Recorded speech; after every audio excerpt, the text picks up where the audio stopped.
আসসালামু আলাইকুম, কেমন আছেন সবাই? আজকে আমি রসমালাই বানালাম। আমি এই ছানার ডোটাকে একটু চিনি দিয়ে একটু তেল দিয়ে রেখে দিয়েছিলাম। তারপরে আবার একটু পরে আবার এসে মেখে মিষ্টিগুলো বানিয়ে নিব। আর আমি আমার হাতটাকে একটু সাজালাম। তো কমেন্ট করে জানাতে পারেন যে আমার হাতটাকে কেমন লাগলো। আর এর ফাঁকে আমি সব মিষ্টিগুলো বানিয়ে ফেললাম। এখন আমি চুলোতে যাব। চুলোতে একটা পাতিল বসিয়ে দিয়েছি, পাতিলে চিনির পানি দিয়েছি মিষ্টিগুলোকে জাল করার জন্য। পরিবারের লোকেদের জন্য প্রতিদিন একটু একটু খাবার আলাদা আলাদা রেসিপি করতে কিন্তু ভালোই লাগে। আর আমার আপনাদের সাথে কথা বলতে ভালো লাগে। আমার হাজব্যান্ড তো একদমই কথা বলে না, চুপচাপ স্বভাবের।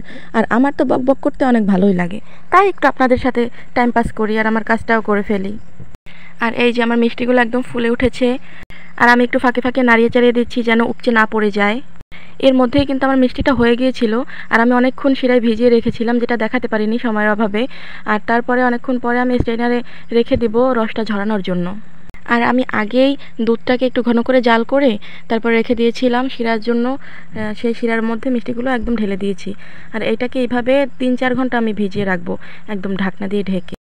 আমি চলে আসলাম ৩-৪ ঘন্টা পরে। মালাইগুলো খুব ছোট ছোট বানাইছি, তো সেই জন্য গ্লাসে সার্ভ করলাম। আর আমার বোনকে দেবো এবং ও খেয়ে বলবে কেমন হয়েছে।